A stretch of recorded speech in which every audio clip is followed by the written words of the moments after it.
هون لراديا دنگي گل گودار دکن و دنگا روش آقا.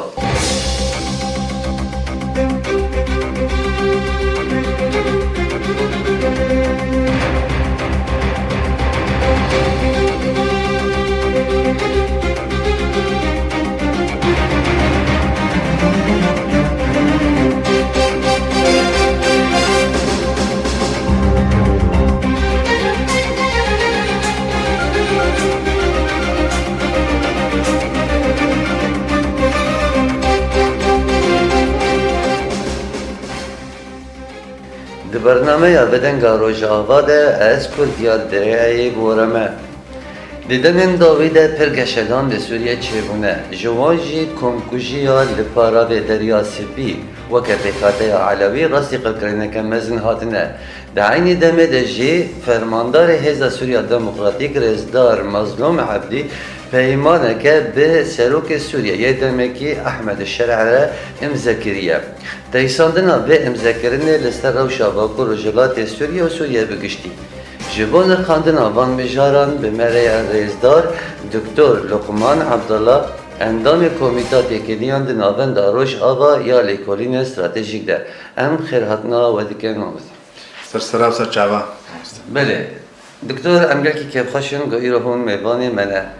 هون دزانن پر گشتان ده سوریه ده چه بون دیده مکه ده گوگل سوریه لبندا بون گو سوریه کنه نابندی آقا ببه سوریه که پشتی هلوشینا اسد همو پیکاته جه خوب بینن مدید لدریا سپی لدبر علویان کمکوژی پیکاتن گلو صداما و وان تفگرن ده بارا بده چه بون اف کمکوژی چما بو انجام های بله براستی جی او ناکوکین سر اساسی باورمندی اساسی مذهبی یکو دیروکا هم گله عربی ده و هم گله نتوا اسلامی ده 1400 سال کورتر درشته دیروکه ده حتی هاجی خوتینا صحیح مدیت برین ها چاوا تختار دماغ و رژیم باس بو براستا بشار طائفة علوي بو لأما وقت طائفة كشخرشيتو طائفة الأسدية بهتر كي تدها تناسكرن علوي بر تعدا السنة دبون حرجي مسلمانا لأما أفجي وكا رد فعلك رياكتيفك جوكو و كريارين بوبونا كسن أفي ميجي تانك أف كسن نجات برست أول برست إيجو خطني وليد بينن قاشو خد بين وخديه أولي بهتر نزيكي دين أولينا لأما أفكر على قوتكن دوري حمو نرخو وبيفانن هم أولي وهم رواي هم أخلاقي نجي جبولوجي أفكسن ميجي تانك إيجو في كاريكرن خواستن تفهفية بخنا حمو جواكا سوريدا بري جواكا سوري جواكا كبرنجا بر نتاو تدهنا بر أول تدهنا بر سياسة مدار تدهنا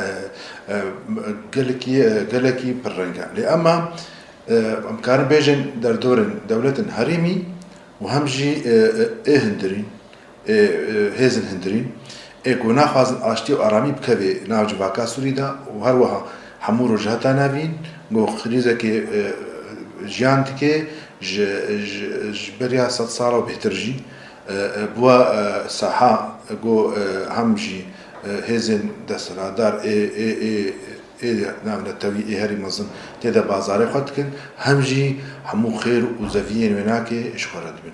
جبولوجي دستي اولي جودنا في كريارا جول برافه چي بويا دستي عثمانيات تركيا عثمانيا نو يا تركي يا قد خوازي خو بقرني ساحه او خونن خوا ميثاق الملي خوازي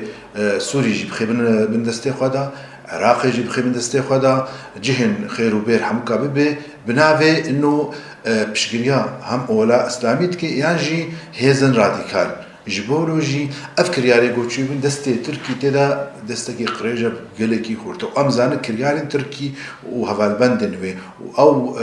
تشاتين وي ايغو تشيكرن سر اساسكي 10000 و 11 چێکردنا 2018 دەفرینێ دەخویاکردن 2019 سەرێکانی و گرێسپی دەخویاکردن و ئان هاژی نەفساوە چونە بەنداواتشین و بەنداواتشی نەفساواژین هاچنا دەریا سپێ لە بەڕاوێ ئەو هەمژی یەک ئالیە گۆواناکە پێش دخێری ئەمە بهتر کیت ئەو کەسن خۆدینەرین تەنگ ئێ رادیکال ئێگۆ ئۆل برنا وەخۆ تەنێت بیننە ئەو ئێ خۆدیە ئۆلێنە بهتر جواناکەش دەرەوە هاتنە بێناکەش بیر نەکەن بهترژی ئێگۆ کەسن ئێمێژی تەنگی ئێگۆ خۆ تەنێت بینن جیهانێدا و دبینن ئەو دوێ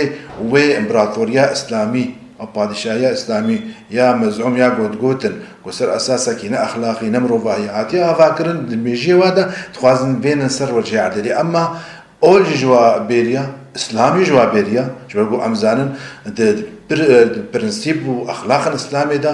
تشتێکی ڕۆ تنە نابێ و تدارێکی ژێت کێت بێ گوناهاکی گەلکی مەزن جیرانکی خۆ چ قاسژی نەهلێ خۆ دەبێت ویناکێ تعدیلێ بکەی وەکو گۆ پێغەمبەر دبێژی تعدیلێ بکەی تدبێ هەم دژمنێ خۆ دێ هەم دژمنێ پێغەمبەری چاوات دکتۆر یعنی هەن هێزن هەنە هەم هەرێمی هەمژی دەربێت دخوازن مەسەلا سنی عەلەوی شیعی بدن پێش ji bo bo civakê hevdû bixîne berjewendiyê xwe pêk bêne. Tamam, ji bo berjewendiyê xwe pêk bên wê icbarî ev nakokiya mezhebî ser mesela ev mezhebê Sunne ye, ev Şia ye, ev Alewî ne, ev Sunî ne, ji bo vê nakê berjewendiyê xwe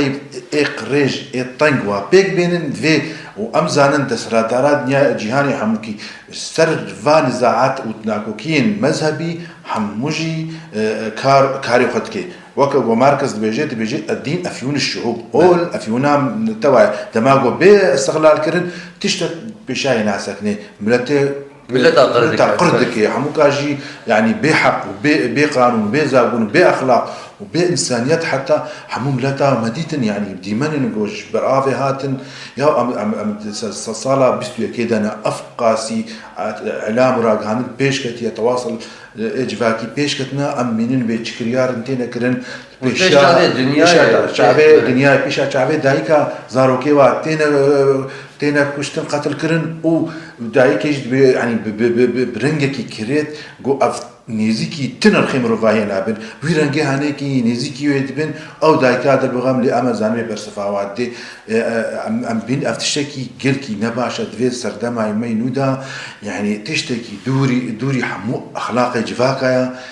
نە مەسەلا چارەسەریای سووریە واژی وێ پرزگرێکا سووری کریزا سووری بە هەزارێ ساڵا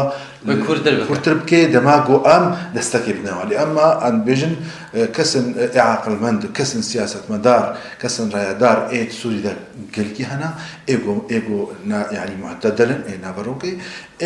ناوناوی ئێگۆ کارن جڤاکا سووری و ملەتێ سووری بپارێزن و خلاص بکن و بگهێنا ئەو لە هێو ئارامیە گۆ ئەم دووری فەقەت شتیها بکەن لێ ئەم دەزانن دکتۆر شخوا وەکە شامێ ئیرۆ ئەحمەد شەرع هەیە شخوا ئەو وەکە سەرۆکی گروپە هەیئەت تەحریر شام بوو لە ئیرۆ وەکە سەرۆکی دەولەتێکی خوا نیشان دەدا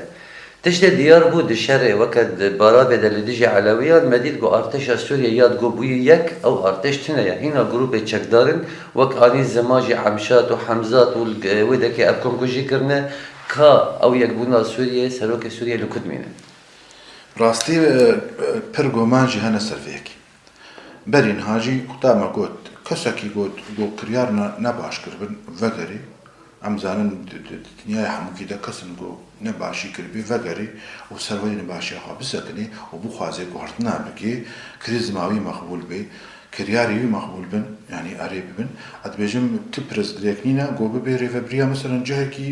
دەمکی تەوا دەمکیش بگۆ ئەم زانن بێ چاوە هات بێشوکەتەزە لێ ئەمە گۆتە نابێژی و بە عینی وەختی بێژێ بێمە ئەو فەسائل ئەو چەتێ هەنێکی مەحەلکردن و کەتنە ناوا ئارتێشانەتەویدا ماناخۆ بە پرسیاری یاویە پرسیارە یا هەری ئەساسی یاویە ئەفدینی ئەسلامیش بخۆێت بێژێ پرسیارە یا ئەساسی یاویە بگۆ نەدووری ڤاکریارە چماش بگۆ ئەف کەسێن گۆ تێدەهێشنا و شونا گۆواناکێ جزا بکێ واتەوانبار بکێ ئەو گونهێن گۆل عفرینێکردنا و گرێسپی و سەرێکانیەکردنا اوج بدلا شو ناوينا هري بخي عميدك دا ارتيشي دا وببي برسي بهزاره چتان ايگوش دروي سوري هاتنا اهندروي سوري هاتنا بريارن تركي وبأوامرن تركي جوهرن سوري حموكي بهلوشينن جنوسايد هاتشي بكن ام بيجن برسياري يكمين ديفيدا إيرو أبو محمد الجولانية ابن تناس كلم أحمد الشرع سري جو بيمانا جو نا قصديرة بسلوكي قصديرة جنرال مظلوم عبديرة دانية لأما سروة شيء عردي كرياري قوتيت كرن هم نراوستنا شري تركا وشتي هناك سربندابات الشين ندوري برآفنا أو تمام جيد بنا هيك يعني بيمان نايو وادايا رواكرنا كومبوشيرا تمام نايو أفكرياري قوت بن بهتر إيه سوجدار تدا إيرو أحمد الشرعة أو دفيل يعني هجر محاسبة هبت في أو بمحاسبة كر دفي محكمة كعادل شيء ب أو بمحاسبة كن راس بقين هذا بيجند ب خذي رافيد ب أنجمنا يا أولهية نتاوي رونشتيا وجفينا كقرتي شيء كرنا لأما يعني أنجام يقول جدر كفن أم بيجن أنا أنجام نلقوري دا خوازن قلي سوري حمورن دي خوا نگو گور انجام بن مخابن ام كارن بيجن جو جواك انا نتوي اوجي دستوي في خنيا في خركني دا بله براسي جواك كي وكجي غمان هي گسر بانكم كجيا او قابدنگي تاروجا ايرو هيا الدكتور اگه هندزانن شخوا احمد الشرعي وكا حكومه الشامي تم دگوت بكره ببريا خاصه ناي قبول كرن هيز سوريا ديمقراطيك ناي قبول كرن دغه وكا كسايت تبلا ارتش عمل بن مدید روزه كده پیمانه کات همزه کردن ده هی آداره ده نرینا وده گلو حکومت شامی گشت و باوری گو پیوسته دوزدا رف برای خسته چاره سر بکه آن چه هی هون چه وارد کنیم براستياف پیمانه هن گلی کرد و همو گلی سوری پیروست کن دما قوم ديروك يفقرن هما مناسبة ده آداره نفس عيني جو يختاقو رادار العراقي ده آداره عين نفس روجادا جو استاتوكا كردي وما فيك كرد وك خسرية الحكم ذاتي كانوا بيجن دانا عين التاريخ اللي تكرر لأما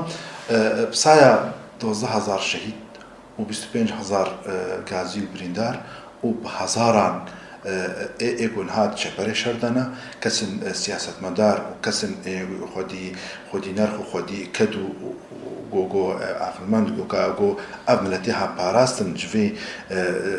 ديروكا يعني بشروجك تعريش سوريرا بو أف بيمانه هنيك بو وك خلاتكش فقط تشتغو هاتي كرنا أما يعني وكان هاو تكرم كده نما قبول نذكر وأبندي تنوك هيز أزانم جو أنها الجور طبعا الجور نرين إخوة إنه هيزن مظن جهاني دولة جهة قضية قراري أو جو أحمد الشرع وطبعا كدو أخوينا أخوة مجبير لكن جبار كرن جو إيرو بيمانك بقصد رين بقو قصد هذا هاري بريخستن كلي وهاري جو جه بهورية وجه أولهية وجه آرامية يقولها حموج فاكا سوري دعوة كي قصد أو يا هاري أساس بو جاود بابو نبكي فاخو في هاي بيمانة برديني وقت بيصير كفتنا كمزنا همش قالي كردرا وهمش حمو قالي سوري را دسبيكا طبعا قالي كاجي يعني رخنا كرن قال كاجي الجور خو أناليز كرن وإذا خذ رافي حموبنا محلل سياسي وهريك عليه خذك شخشان لأما أمزانها هش بهش خالن لأما هنا تسبيك درج هي نبوة روا هنا أو كوميتاع أو شيء ببي نقعد ديالوكا كانت توي سوري شيء ببي أيوة التمهيد بكنيانجي آمده كاريا دستورة كنو سوريا هنا أفقا قاوي عنها بتنا قالك السينما هاتنا قانا يا تاني بيجن والله شما قصد خولوك خواكري وشما يلو جبو خاطر ام خوينه بسكنين السوري رو حموده وري فيدي في ام خوينه في ام با بيمانه ولو دس بيبكن في كارو مخابات ايرو بي كارك سياسي دريا ديالوج كارا دريا مفاوضات ترى انجخم كارب هم برزغريكا غلي كرد ودوزا كرد سوري دزلال بكنو ودسكفتيا بكرن هم جي جبو سوري گشتي ام دستور كانو وبشرج كانو سوري دين هاجر ولو نبي وسوري البيشيا بهزار سوا كما جو بصدي صاله برخيزه وتجاي ناجر سركر بله دالية على كده دكتور وقع عند الظن ما قد تم تركيا جد قد ده هذا قصدي خو حل بكن قد نمينا تبع ارتجاج سوريا به لي وكا بيمانه مديت وكا بجنا او تشتيا پیدا نبو تبي لو تركيا بس نه ده بيمانه دا نرينا ودا هل وسط تركيا رول اويك ديتشي براستي برد مزانن وحمو على مزانيجي كسي عثماني تركي دروية منافقة يعني الإسلام ده بيجي منافق تمجي بجلاد راي وضحية السكني هم خد خيوة كان ها سالفة علاقات تركي بإسرائيل جبني في علاقات استراتيجي وتجاري وحمو اقتصادي بإسرائيل وكي يجي خسر ملتي غزة بيمين خاصة مسلمان وخد بيني من خاصة أفجي دروتيا هم أولية هم دروتيا مروفاهية وبأخلاقية جبولو جي إيرو تركي زاني خوازي على أساس بيجي تخوازي آرامي أو لهي سوري الشيبي نبكي فاخوي وري في غافا هناكي بيروز بكش بقول اختاروا بيروز نكي معناته ناخوازي آرامي أو لهي سوري خد انت وبركلم كشنا على بياجي طبعا إيرو تركي مكوت تستيناكي قريش لها حتى ذي بصة أما بمزد دروتيا تركي حتى انها شر وإيريش سر بندافع تشينا حتى سكن عنده بالعكس بقول تركر وهنا شر همجي بشتي او داخو يعني ديروكيا ريبر ابو سر انه اشتي واراميه وداينا تشك طبعا بن شرط ومردا نرى استنكرنا استسلامه اما داينا شك الجور مرحله بنها افقناها وتخوستن فيدا ميدا فيت برسف جربي افا تحكت اشتي واراميه تخازي فاي ام تشكي خدين اما دفي خالو شرطن هنا دفي مواچا كادين دفيت ايرو بيشروجه كجمرا مسوغر بك هاجر مسوغر كي درفه جناب اقدام دول مثلا امريكا بيرو كوجا هزن نابنتوي ايجو عشو يعني خرازينا هكر ناو بشيغو مسوغر بيجفي هفاي ما ادبيم افتشيها ناجستري اما حتى نهاجي وهم دولة تحترك وهم اف كسن ويناك ايجون هذا سر راجهان درت كيفن حموجي هنا او ذهنيه اقصائيه ذهنيه شوفينيه يجي انكارا هنا دبي بك سلاح خو بي بابجي نابتيا دبي قصدي سلاح خو بابجي نابتيا يا بك دبي خو حل بك نابتيا وكانه او مساله بس بيمان تنج بوكا تشكي خو وكان هذا رافي ورماناك بقول هنا اف براستيجي افناك هو زاني قلت شخاصي هم دروتيا واجهه هم خباست الجمعيه تخوازن واكوا كارن او قريجي تخوازن بكن او ارمان جواي قريجي هنا ذهنيه وايده هنا ميجي واي طنق دمايه تخوازن مناك حمكي سر اما ام بجن هملته مشياره رايدار مشيارن هزي ما عسكري شيارن قال ما نجح اذا نما تخا باندن وكا هرجار انه والله حموخ او يبخابن وتالي بروجرامي خسر بمشين وبيلاني خسر بمشين اما قال لك استا بلند جي فكر وفلسفتي حموجي بنرسيب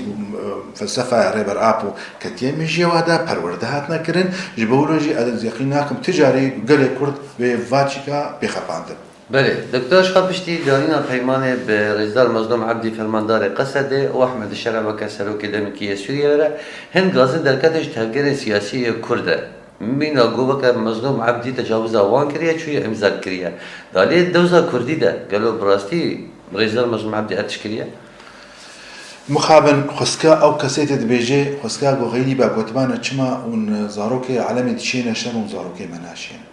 خسكا روجه كيست شهيدا غيدي با هاتمنا و سردانشي شهيدا مزار شهيدا هنا خسكا روجه كي مچاوي والجم شهيدا دي تبانا ما شهيدا فالجيرو دوجي شهيدا متى شهيدا منع خسكا روجه كي غيدي بان سرفيناكي اغمناكي لاما ديسا مخابن يكجي اول شيء جنرال مظلوم عبدي قاعدك لشكريه قاعدك عسكريه قاعده وعسكري تن كاتت شيء وقتنا حتى باب شوريك ايرو اتفاقك شيء هو بهتر اتفاقك عسكري بقوا امزان احمد الشرع راس بجنب بس رئيس المرحله الانتقاليه لاما اوجه قاعدك عسكريه ايرو اتفاق النقابات ده زين عسكري ده شيء هنا لاما وقت سياسي وقت بنود اتفاق بين اكيد وفهم كسنا السياسات يعني بدل مجال الريبيريا خساره هذه سوريا ديمقراطيه عليه وك دوله السيادي وار ننافندي وكاميه تدوزا كردي بيجحوا نقاش مازن تشينبوناش برغو اف وكما قلت اف خالين قلت شيء من خالين دسبيكينا هنا قالك كار هيا جهواجها كرم كن خطاب خوازن ورن كار بكن جهوا كار هيا ورن في ملتها شيار بكن ورن في ملتها ني بكن افدو او مرنا ناج باكا كردي ونجا قلي كرج هدو دور دكين وهريكي مفاهيم الرش وطاري وندخلنا فوادا هريك جوا قرداي جنتنا درفك اي وقرداي تركانا اي قرداي سلادا عالمينا اي قرداي اول برستينا حموجي تخوازن فيج باكا كردي قرجا خبر دنافيل اما كرام كد بري ما قوتيا سنكافا فاكريا دستيما فاكريا ورن ايرو مجالك هارتشي بوا نما او هنجتين وا اي قد بيجن قو نحن كس كاربكن وايا صحاح مو بيشاو فاكريا صحاح سوري قش حمود بيشاو فاكريا ورن تيدا كاربكن إلو ما في قلي كرد حتاج حتاج ما حموكا بي دفي أم بكي نصيحتك أم حمو بونه ده دوزا قلي كرد ستاتوا ويناكي أم حمود كرد بهذربن أم كاربن أم چارانوسكي يعني بشروجكي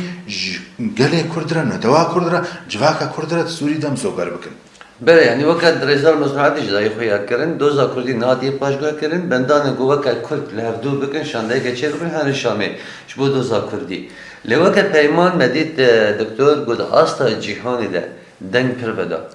هم جی گشی تفجی اروپا امریکا فرانسا ارینی بون شقا فرانسا گود حتی داوی الپشتا کردامه پرش به پیمان راضی بود گلو چما داری نواد براستي أم دسبيك يبيجن هم قالي كرد يعني ايرو اد بيجن بينجو حفتافا اوقا بارتي وهيزن كرديغو دركتن جو دعوا حقوقا ما فين ايش عندي اي ثقافي تانية وش كردارات كرنج بو ديبستانا كيش بو زماني وما ايرو المزين هالوسطى قال لي كرد كتيبه بكبي دستورات سوريدا اعترافا بيناسينكا اشكرا جدوزا كردي قضيه كرديدا اما دناف جهاني حمو كده جهان جي حمو زاني بكرد چقامير خاص بون بچقا شريط الهورا هري مزن جنياي دكرن او داعش بو ايرو يقتاد بين بيمانك چيد بيت اورتاوا سوريدا او گومان جمعا گو توازن سوریا پارچه بکن توازن کیانکی خوچی بکن او گومان جمعا چون بگو مدید ناف جهانی ده همو درکت هزا کرد و گلی کرد گلکی اشتی خوازا گلکی توازه چاره سریا پرسگرگا بکی و توازه پیمانکی چی بکی جبو خاطری خونی بسکنینی اف ترورا گولور چی دبی و آواد بید و هر جوالاتی و وی پیشاوی بندکی بدین بسکنین جبولو جی حموکن ها حمو دولت جهانی حمو هیزن جهانی و پیمانی بیروزت کن جه شهنازی کیف خوشی جماش بگو خلاصی واجی و خلاصی یخین هگر گله کرد آزاد نبی گله کرد آزادیا خو نستینی و نگه آرامی و اولهی تجاری دولت جهانی ناگنه و آرامی چی ماش بگو ترور هری مزن و عرضه ده او هزن همو راديكال كبنا في عرض وجبرت خوازن دس بيبكر انطلاق من هذا الجهاني حموكي جبولوجي مديد دردورة دنياي ديتن انه اف بيمانا قو تشيبو جهه شهنازيه جهه قبول كده جهه اريكرنيه و بشروجا كنون جهاني حموكي لهم شرزاتنا هم جهاني بي نفساندن قو دوري قركرنيه بي ديري هم جد واسنا كده شوري ده ابادك وكهزك ديمقراطيك لهم برهزك اسلامي تمام عينو بي بله برشاودی ما ده راستش بقوله راضی کردنک پرمزن هبود دکتر نرین آواده پشتی هم ذکرنا به پیمانجی گوداین حتی ساله که دبی پیکوره لگور روشا سیاسی تدخلات ترکیه امزان سیاسی چواد مشینه قالوا اف پیمان و تکل مریته ده نرین آواده فعالیته ده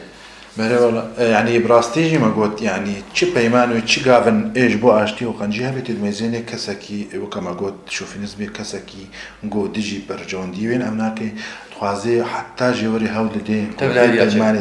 تك دولابيا جيب كي نهي ابروج هذا السري لاما غركا دولت جو اف پیمان بونا ضامن بنمسو غركر اي في پیماني غركا ايرو اولاوا رول يا وايت تخصن جواناكي جو دفي تركي بقرن دستوي دريجي قريش بقرن و مساجنا راست اشكارا جير بشينن روبرو جير بشينن جو كاربي ايرو وان چتين خوا وا كريارين خوا بلاني خوا دجي حمو قالين سوري قد خواز جواكا سوري تيك ببي خواز دوي وانا كيبسكين وقد بيجن او كارندن او بنيامي ميكانيكن دن ايفي بيماني وهاري سر چما جبر بو ايرو حمو قالي سوري اف 14 سالا قلكي وسطيايا تخوازي بگه ايدا سري خرحات كي بگه آرامي كي بگه بشروجا كنو دوري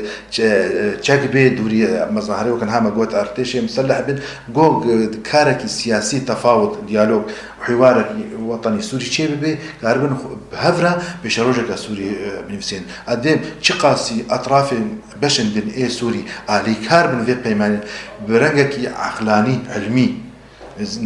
نزي ببن أد بيجي موي بتشتر بي جو بشروجك طاري بشا سوري او بس من دولة جديدة بطيبة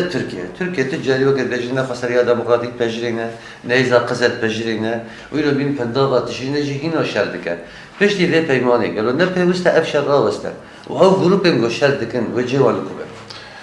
ما قوتجين ها معنا مطمايجي براسي ما تقول بشتي ذي بيماني كراك هم جواكان ابن التوي المجتمع الدولي هم تركيز إذا واي حتى انها إيرو رايدار السوري إيرو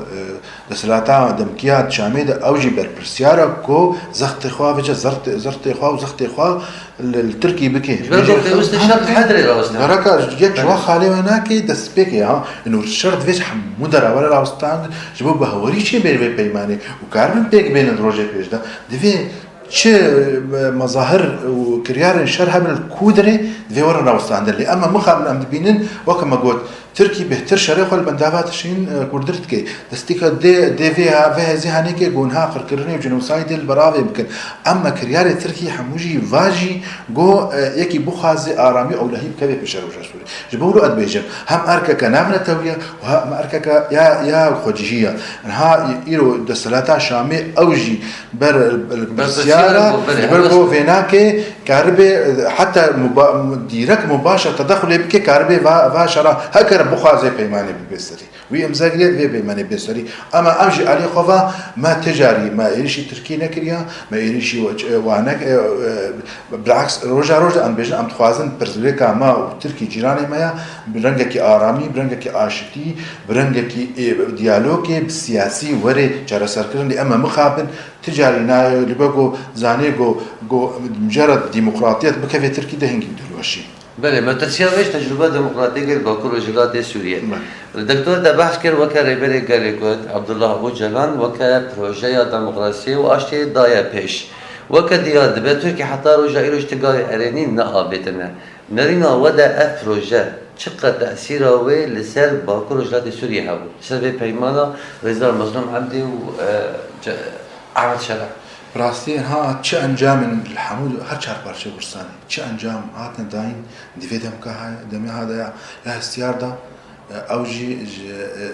انجامي وي غاوا ديروكي يا غوريبر ابو افيت براستي غاوا كدفي دمها يا استيار دا وفي رنگي هانيكي غو اذا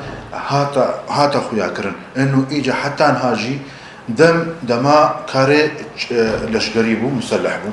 ام مجبور خاطري ام باراستنا هم دوزا كرد وهم قال لي كرد بكن شقر كرني ام مجبور بو كاري لشكري بكن اما نهادم بو دما جو اشتي وارامي چي بي جو حمو برزغريك برنگكي اشتي بين شهر سركن جبولوجي ايرو اف غافا غوريبر اب وافت